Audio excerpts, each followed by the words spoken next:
Olá, alunos. Eu sou a professora Adriana Galvão, bióloga e virologista. Venho trabalhar com vocês hoje o tema genética e hereditariedade, um assunto de extrema importância e também de muita questão curiosa, né? Porque trata a nossa vida, trata a questão dos nossos ancestrais e onde nós estamos inseridos dentro da sociedade. Então, a gente vai trabalhar pensando em todo esse conhecimento, pense na sua família, na questão da ancestralidade, mas pense também que o Enem de 2021 trouxe uma questão relacionada à genética e hereditariedade. Vamos falar um pouquinho sobre isso aqui. Bom, quando nós falamos de genética e hereditariedade, nós estamos dentro de uma célula e o nosso corpo é formado por trilhões de células. Cada uma delas desempenha funções que são muito particulares, mas elas estão interligadas por uma sequência genética muito parecida entre si. Então aqui eu tenho um modelinho didático que foi um presente, né? Uma caixinha, consigo armazenar aqui o que eu quero. E aí, nessa caixinha, eu tenho uma membrana plasmática, que foi bem detalhada aqui, né? A sequência do DNA fazendo replicação, as organelas que estão no citoplasma, vá relembrando aquilo que você já viu sobre célula. E internamente eu vou encontrar o núcleo com material genético. Nesse caso, é uma célula eucariótica, e a gente vai pensar aqui na genética voltada à célula eucariótica, porque os micro-organismos, principalmente bactérias, eles também têm uma sequência de DNA, mas eles fazem toda uma transcrição genética diferenciada. A gente vai pensar aqui principalmente na nossa espécie e trazendo um pouco da informação de pesquisadores anteriores como Mendel. Então a gente vai trabalhar nesse aspecto. Essa sequência de DNA ela se replica e produz uma proteína importante para trazer características, tanto que eu enxergo no indivíduo, quanto aquelas que estão internas ao organismo dele. Então, o DNA ele se organiza compactando, né, através de proteínas chamadas histonas, e ele vai se enrolando sobre essas proteínas e formando aquilo que nós conhecemos como cromossomos. No caso da nossa espécie, 23 pares de cromossomos homólogos, ou seja, eles compartilham características muito parecidas. Como que essa ideia de genética surgiu? A partir de uma curiosidade. Biologia, ciências da natureza em geral, elas trazem ideias que partem do método científico que trabalha a observação, a testagem, conclusões e uma discussão em cima daquele assunto. Então, a gente precisa primeiro observar para elaborar hipóteses. Gregor Mendel, né, considerado o pai da genética, e nessa época onde ele viveu, de 1822 a 1884, os conhecimentos científicos ainda eram muito restritos, então não se conhecia o termo cromossomo, divisão celular, mitose, meiose. Mas Mendel observava que os indivíduos de cada espécie, apesar de terem características muito próximas, cada um tinha sua particularidade. E como ele era um seminarista, né, ele estava estudando ali para ser um padre, ele começou a questionar e observar que não eram só os aspectos do criacionismo que trabalhava dentro da ideia da vida em geral. Então, ele gostaria de elaborar conhecimentos com base em visualizações e testagens, isso de forma muito simples. Então, ele começou a observar no jardim, na horta do seminário, que existiam ervilhas de cores verdes e ervilhas de cores amarelas, e que essas ervilhas elas tinham características diferentes no formato das flores, no tipo de folha, né? Então, ele inicialmente observa essas características e elabora a primeira lei, ou seja, a lei do monohibridismo, onde Mendel trabalhou apenas uma característica das ervilhas, que no caso eram as cores. Posteriormente, Mendel elabora a segunda lei, que é chamada de dihibridismo. A partir dessa lei, ele observa o tipo de flor, o formato da ervilha, se era rugosa, se era lisa, a cor. Ele adiciona uma série de características ali para observação. O foco da nossa conversa hoje, da nossa aula, é na primeira lei. Tá? Então, imagine que Mendel observa, percebe características diferentes e ele cria uma horta particular onde só temos ervilhas verdes. Ele percebe que naquela horta só crescem ervilhas verdes. A polinização, né, a continuidade ali da espécie só cruza entre ervilhas verdes e 100% da prole é verde. Ele criou uma outra hortinha separada da verde, onde continham as ervilhas amarelas e 100% da prole era amarela. Mendel fica curioso. E se houver um cruzamento entre ervilha verde e ervilha amarela? Mesmo assim, 100% da prole é amarela. E Mendel começa a questionar. Se existiam ervilhas verdes, por que esse fator não aparece visivelmente? Então ele deduziu que internamente algumas características ficam armazenadas e que podem surgir em gerações futuras. A partir daí, a ciência moderna vem trabalhando e trazendo conceitos de dominância e de recessividade.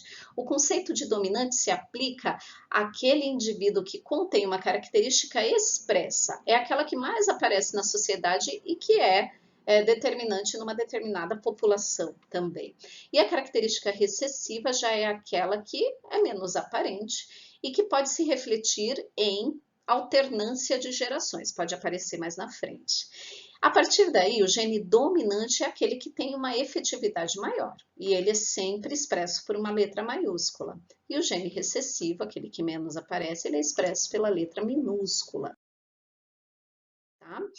Essas letras, elas estão expressas em características visíveis, que a gente chama de fenótipo, mas ela só aparece porque o genótipo, ou seja, o gene presente naquele cromossomo, que na verdade é um DNA todo condensado, ela vem com uma característica que pode ser homozigótica, ou seja, homozigoto ou homozigótica, duas letras iguais. Lembra?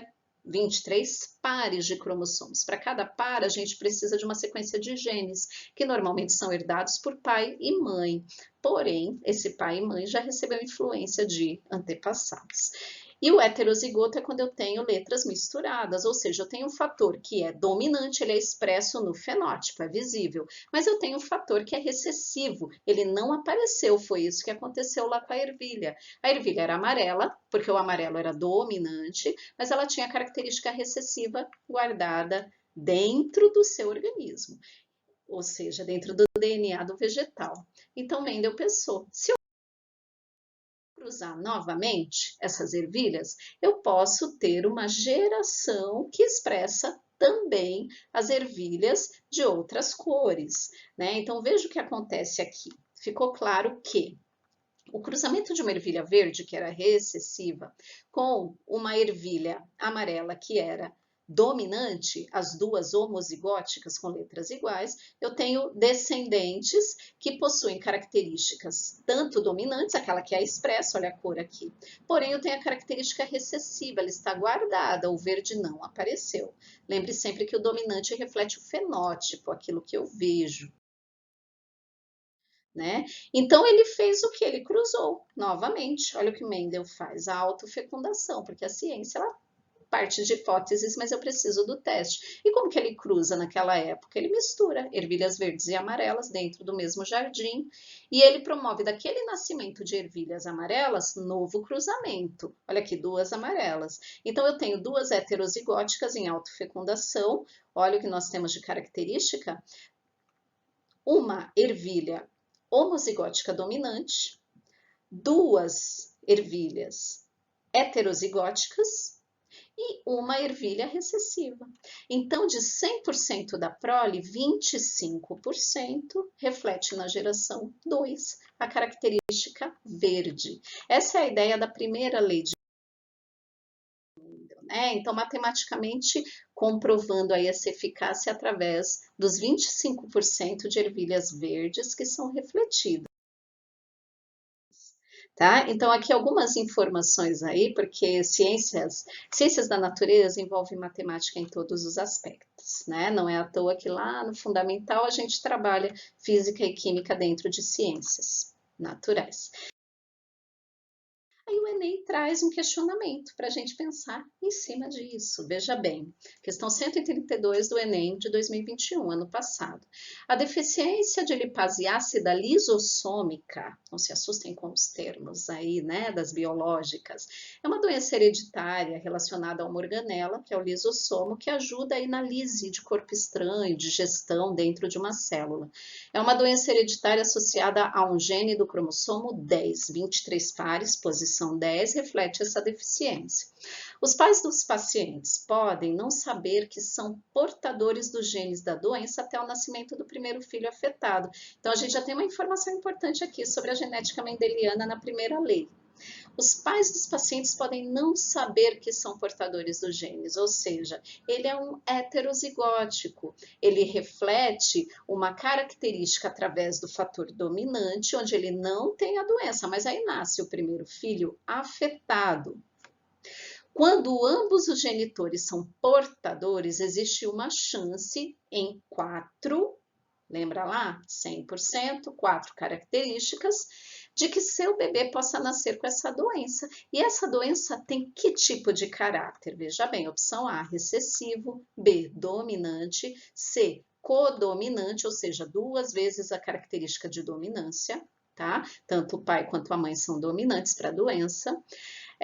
D, poligênico, em várias posições do DNA, existe essa característica, ou polialélico. O gene é a união de 2 alelos. Então, nesse caso, polialélico, em posições de alelos. O cromossomo, que a gente aprende como xizinho, ele é formado por 2 cromátides, e cada cromátide dessa tem alelos. Polialélico é relacionado à cromátide. Então, pense bem. Se os pais dos pacientes podem não saber que são portadores dos genes, eles são ambos heterozigóticos. A partir do momento que o indivíduo é heterozigótico, ele vai refletir em 25% da prole, ou seja, em um indivíduo dentro de 4, o fator recessivo. Então, nesse caso, a doença tem um caráter de recessividade, seria a letra A, ok? Aqui ficam algumas referências e indicações. Aqui em Academy tem muita informação sobre a questão de genética e hereditariedade. Um app muito interessante para brincar e se divertir, que vocês podem treinar agora para a nossa próxima aula, para a gente fazer uma brincadeira, é o app Genetcats, onde você faz cruzamento entre gatinhos e tem vários nascimentos, e aí a gente testa a questão mendeliana. E o livro Biologia Molecular da Célula, do Alberts. Agradeço muito a atenção, um abraço e até a próxima.